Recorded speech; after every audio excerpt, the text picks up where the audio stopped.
after listening to the Twin Peaks tapes, I can say with certainty that there are no real earth-shattering discoveries, but they reveal more than I expected. Yes, they illuminate Cooper's character, the way he reads people, the way he trusts his gut, the way he moves through the world of Twin Peaks. But they also shed light on details from season 1 that went completely over my head the first time, and connections between characters that I never thought would form. Hey everyone, I'm Nikanak, and I make videos about everything I question and overthink, and today I want to talk about the Twin Peaks tapes. So without further ado, let's get into it. The tapes start at 8 a.m. on February 24th. Cooper is in Seattle. He buys a new suit, his fifth one for each day of the week. He picks up a tape recorder from a rent-to-own place for $21.89 cash. Then he's at the airport by 9 a.m., already briefed on the case, already scanning the regional files, and by 11:30 that same morning, he's entering Twin Peaks. And while this information reinforces what we already know about Coop and his character, that he is precise, prepared, always moving forward, and that this man doesn't waste a second, what really caught my attention is before he even enters Twin Peaks, while he's still airborne flying into Spokane, there's a storm bad enough that Cooper, calm as he always is, starts leaving instructions for Diane in case the plane goes down. Diane, time at this moment seems of little importance. If by chance we should not pass through this incredible maelstrom, you will find instructions for the disposition of my worldly goods and my remains, should there be any, filed under things to come. But here's the interesting part. It did feel like this storm wasn't entirely random. Maybe, yes, there could have been weather predictions of there being a storm, but it felt more like something didn't want him there. Like crossing into that part of the world, although he wasn't in Twin Peaks yet, even just the airspace above it stirred something up, and whatever darkness lives in those woods, maybe it knew he was coming, and maybe the storm was a warning. Diane, 11:30 a.m., February 24th. Entering the town of Twin Peaks, 5 miles south of the Canadian border, 12 miles west of the state line. I've never seen so many trees in my life. In his 9th recording, this is after the town meeting on the night of February 24th, 1989. Cooper looks up and tells Diane that the sky is so clear, the night is painted with stars, and he even sees the Milky Way. Diane, 9:30 p.m. Night has fallen hard in Twin Peaks. You're not going to believe this, but I'm actually looking at the Milky Way, which I can't recall seeing before in quite this extraordinary way. The night is painted with stars. Now, it wasn't that I was waiting for this conversation to come back up, because I'll be honest, this went over my head completely. So I noted this hoping it would come back one day, and when it did, everything clicked. Because on his 4th day, also episode 4 in Twin Peaks, after Laura's funeral, Cooper sits down with Hawk at the Great Northern, and he asks him, does he believe in the soul? Hawk says several, more than one, and then he starts talking about the Blackfoot legend, that the Blackfoot traditionally believe in 2 kinds of souls. The waking soul, connected to the life, to the mind, to the body, the soul that makes you while you're awake and present. And then there's the dream soul, the one that wanders, the one that leaves the body during sleep or trance and travels to distant places, including, Hawk says, the land of the dead. And then Cooper asks, is that where Laura is? To which Hawk responds with, Laura's in the ground. That's the only thing I'm sure of. So, going back to the Milky Way reference, according to the Blackfoot tradition, the Milky Way is a sacred path, the road that the souls of the dead travel to reach the next life. So when Cooper is recording that message to Diane on February 24th, the day that Laura was found dead, I'm not saying he knew what he was looking at, he absolutely didn't, but I'm saying that without realizing, Cooper may have been watching Laura Palmer's soul leave this world. Now what's also interesting is that it is Coop who sees these things. Could it be because of his perception and attention to detail? Abso-freaking-lutely. But it could also be that he just might have been destined to always end up in Twin Peaks. Now this would explain his instant love for it. It would also explain why his Tibetan method worked, why he had the dream in episode 3 that was giving him hints, and it also explains the giant from episode 1 season 2 claiming to be his friends and also helping him. And it doesn't just end here. Now in my previous video, we broke down the 3 hints that the giant gave Coop. One of them was about owls. Second thing is The owls are not what they seem.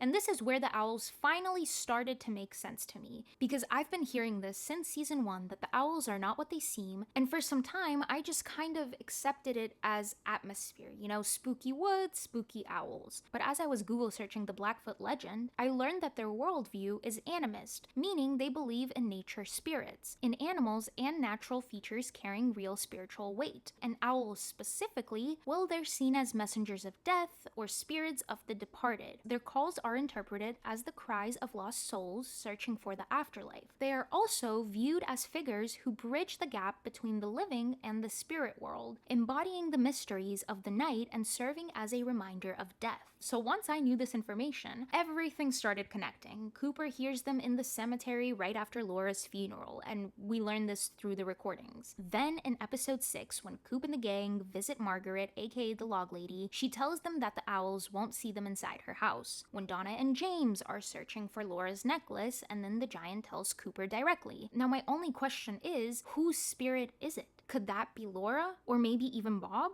Maybe somebody else we haven't met? Only time will tell. But a town like this is like a river.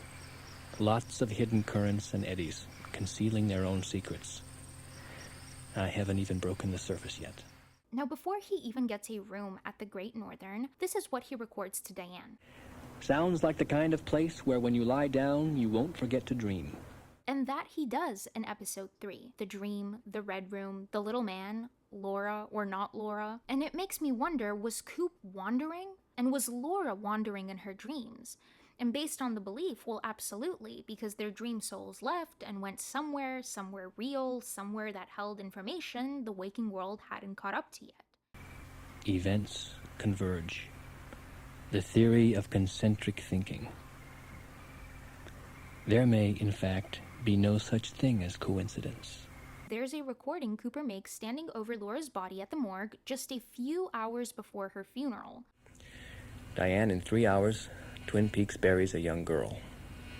I'm looking at her face. Death is seldom kind and never fair. I know that good is stronger than evil, and yet sometimes it's difficult to see it, even in a place like Twin Peaks.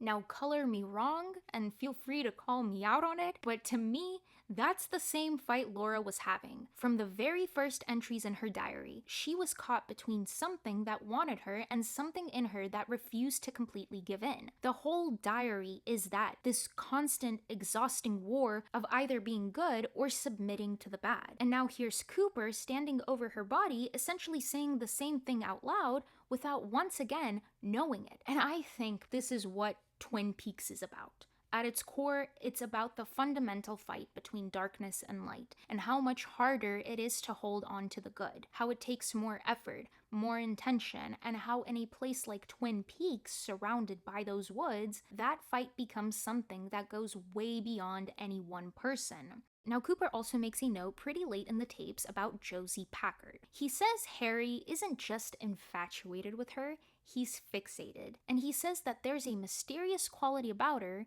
that spells danger. Now, this is interesting because Laura's diary confirmed it months or a year earlier. I know that Josie was a dancer and a prostitute in Hong Kong when Andrew fell in love with her and saved her life by bringing her here 6 years ago. And I think she still has more of that lifestyle in her than most realize. She's treating our sessions more like poorly executed seductions, and the more she comes on to me, the less I respect her. It's not that she's all over me. It's different than that. She mentions Bobby a lot, and I can tell she is jealous of him. She makes too many insinuations to my sexual goings-on for me to believe she is not a darker person than the town thinks. pours. And she finished the passage by saying, "Poor Sheriff Truman." Not only does this confirm what I have said, but mainly the show spelled out for us by the end of season 1 about Josie, that she is anything but innocent, but also that there are two completely different people who keep on arriving at the same conclusion through completely different means. Cooper through instinct and Laura through observation, and both of them were right. And the thing that got me the most, because the more I listened to these tapes, the more I noticed that Cooper keeps circling the same feelings Laura already had, just without knowing it. So in the season 1 finale, as he's coming back to his room in the Great Northern, he mentions to Diane that he wants to be near a warm fire. And after he gets shot, so this we learn in season 2 episode 1, in his recording to Diane, he says, "I would like to climb a tall hill, not too tall, and sit in the cool grass, not too cool, and feel the sun on my face." Now Laura's final diary entry, she writes, "I never meant to see the small hills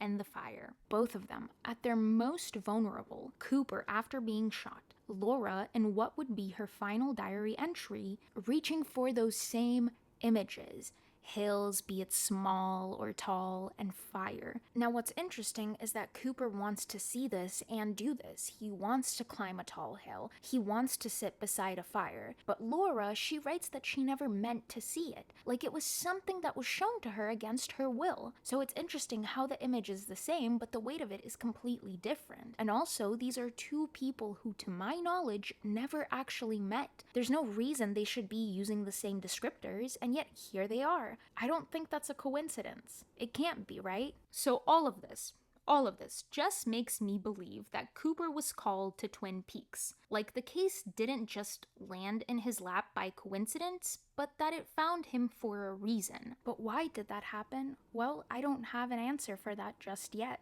Maybe it was Laura who called to Coop, or maybe it does just boil down to what I think is the fundamental idea of Twin Peaks, the fight between good and evil. Laura, even before the darkness consumed her, and even then, was a good person, and Cooper, so far, is one of the good ones too. So maybe whatever good exists in Twin Peaks didn't want someone like, for instance, Albert, investigating this. Maybe it called Cooper specifically because of who he is. Because good recognizes good. So as we conclude, my biggest takeaway is that Cooper and Laura are two sides of the same story. Laura lived it from the inside, drowning in it, trying to protect everyone around her from what she knew. Cooper, however, is approaching it from the outside, just trying to make sense of something that doesn't entirely want to be understood. And maybe that's the point. Anywhooser, what about you? What did you make of these tapes? Let me know in the comments down below, and if you're still here, thank you so much for watching, and I'll see you next time.